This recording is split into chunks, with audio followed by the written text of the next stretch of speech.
من الشيطان الرجيم. بسم الله الرحمن الرحيم.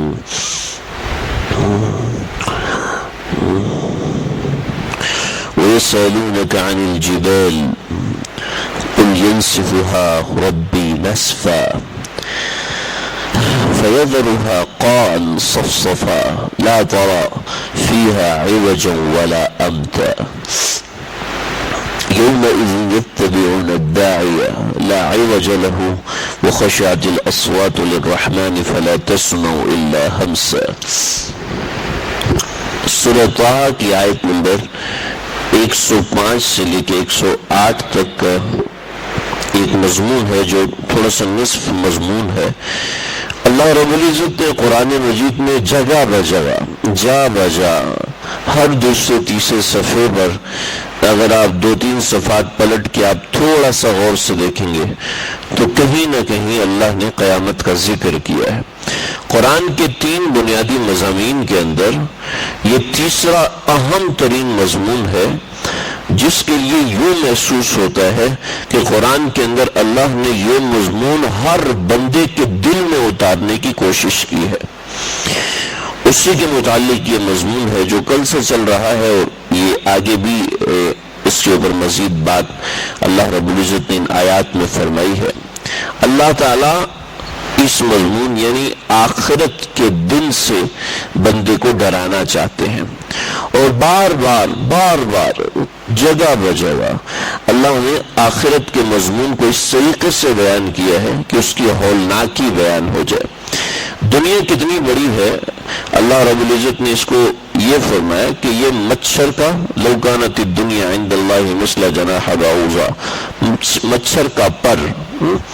جہاں بھی دنیا کا ذکر آتا ہے تو اللہ کا لہجہ ایسے ہوتا ہے جیسے حقیر چیز کے بارے میں کا سراب بقیعۃ یحسبہ الظمآن ماء، کہ یہ بالکل ایسے ہے جیسے ایک سراب سا ہوتا ہے نا، تو اس سے ایسے لگتا ہے کہ وہ پانی ہے.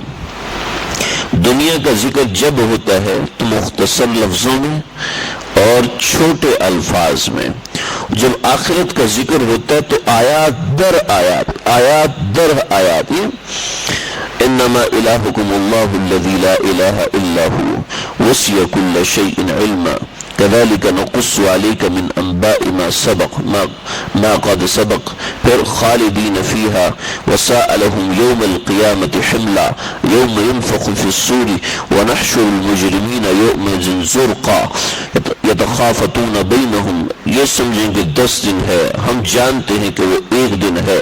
پھر یہ پوچھتے ہیں قیامت کے دن، یعنی اللہ رب العزت اس کو انہیں کہہ دیتے قیامت کا دن آئے گا، لیکن اللہ اس کی ایک ایک چیز کھول رہے ہیں کہ آدمی چلیں گے کیسے، ایک دوسرے سے بات کیسے کریں گے، ان کی آنکھیں کیسی ہوں گی، آنکھوں میں ڈر کیسا ہوگا، قدموں کی آواز کیسی ہوگی اور زمین کیسی ہوگی جس پہ وہ چلے، ایک ایک چیز کھول کے بتا رہے.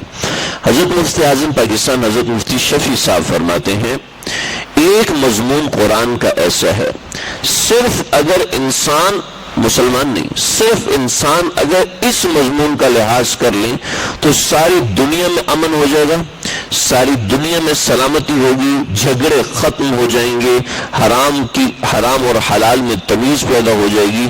صرف ایک یہ مضمون انسان مسلمان بھی مسلمان کرے، اگر مسلمان کر لے تو اس کی زندگی بن جائے گی، آخرت بن جائے گی. لیکن اگر انسان بھی کر لیں، ایمان نہ لانے والے بھی کر لیں کہ آخرت کا خوف پیدا ہو جائے تو کوئی کسی پہ ظلم نہیں کرے گا، آخرت کا خوف پیدا ہو جائے تو کوئی کسی کے مال میں ڈنڈی نہیں مارے گا، آخرت کا خوف پیدا ہو جائے تو ہر ایک کو اللہ کے سامنے پیشی کا ڈر رہے گا. آج آپ دیکھیں کتنی آپ انویسٹیگیشن کر لیں، جی آئی ٹیز بن رہی ہیں اور انویسٹیگیشن ٹیمیں کھڑی ہو رہی ہیں، انویسٹیگیشن کمپنیز کام کر رہی ہیں اور جناب کتنے انٹیلیجنس ادارے چلے ہوئے ہیں، خفیہ ادارے، پولیس کا نظام، فوج کا نظام، یہ سارا اس لیے چل رہا ہے تاکہ ہم محفوظ رہیں، تاکہ ہمارے ساتھ کوئی بے ایمانی نہ کر سکے. ہر چیز کا لحاظ کیا جا رہا ہے تاکہ ہمیں کوئی دھوکہ نہ دے سکے. سیکورٹی سسٹمز ہیں، پورے سیکورٹی کے ادارے ہیں کہ انسان کو انسان سے بچایا جا سکے، انسان کو انسان سے، انسان کو کتے شیر بلی سے نہیں، انسان کو انسان سے بچانے کے لیے یہ اتنے بڑے بڑے ادارے ہر برس لاکھوں کروڑوں ڈالرز کی جو کھیپ ہے، خرچہ ہوتا ہے، اس کے ایکسپنسز ہوتے ہیں بچانے کے لیے، انسان کو انسان سے بچانے کے لیے سب ہو رہا ہے۔ تو میں اگر فکر آخرت پیدا ہو جائے تو یہ سارے مسئلے حل ہو جائیں گے۔ لیکن ان سب کے باوجود، یہ اتنی انویسٹیگیشن کمپنیز ہیں اور اتنی جی آئی ٹیز بننے کے باوجود کرپشن ہو رہی ہے یا نہیں ہو رہی، آپ حضرات مجھ سے بہتر جانتے ہیں۔ تو آخرت کا مضمون اتنا اہم ہے، اللہ نے قرآن میں اس کو خاص طور پہ نازل فرمایا۔ چنانچہ اگر کوئی شخص یہ کہتا ہے کہ میری اصلاح نہیں ہو رہی اور میں اللہ والا نہیں بن پا رہا، میرے پاس بزرگوں کے پاس جانے کو وقت نہیں ہے، میرے پاس اصلاحی بیانات میں جانے کو وقت نہیں ہے، وغیرہ وغیرہ مصروفیت ہے، تو ہم بزرگ فرماتے ہیں وہ صرف روزانہ 5 منٹ تک کے لیے قیامت کا مراقبہ کر لے۔ مراقبہ یعنی قیامت کے متعلق سوچ لے، اس کا دل اس کو غلط کام نہیں کرنے دے گا۔ کچھ دن گزریں گے، اس کا دل اس کو گناہ نہیں کرنے دے گا۔ اس کو مربی اور مشائخ کی ضرورت تو ہے، لیکن اگر کوئی ایسا مجبور ہے تو اس کو پھر اس کا دل گناہ نہیں کرنے دے گا اگر وہ اسی کو سوچ لے۔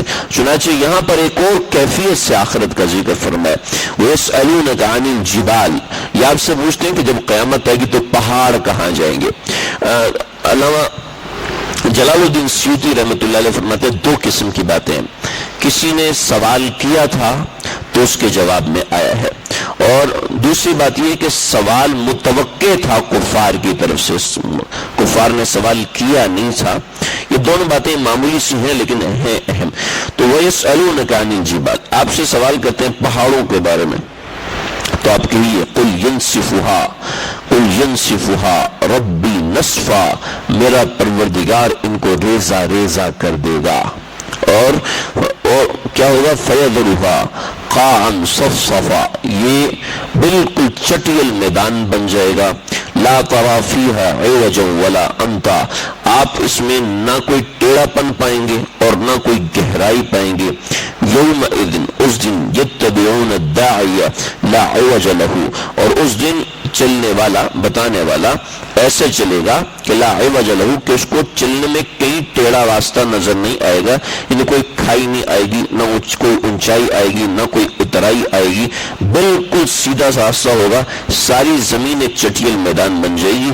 وخشعت الاصوات للرحمن فلا تسمع الا همسا، یہ فرمایا کہ وخشعت الاصوات، آوازیں پست ہو جائیں گی یعنی بند ہو جائیں گی، للرحمن، اللہ کے ڈر سے، فلا تسمع الا همسا، اگر تمہیں آواز آئے گی تو آئے گی صرف جیسے ٹک ٹک ٹک پاؤں رکھنے کی آواز، بس یہ آواز آئے گی، جیسے لوگ پیدل چل رہے ہوتے ہیں اور ان کے پاؤں میں جوتا نہیں ہوتا تو اس کی جو آواز پیدا ہوتی ہے، کافی سارے لوگ چل رہے ہوں تو ایک بالکل ہلکی سی دھمک کی آواز پیدا ہوتی ہے، صرف وہ آواز سنائی دے گی اور کچھ بھی سنائی نہیں دے گا۔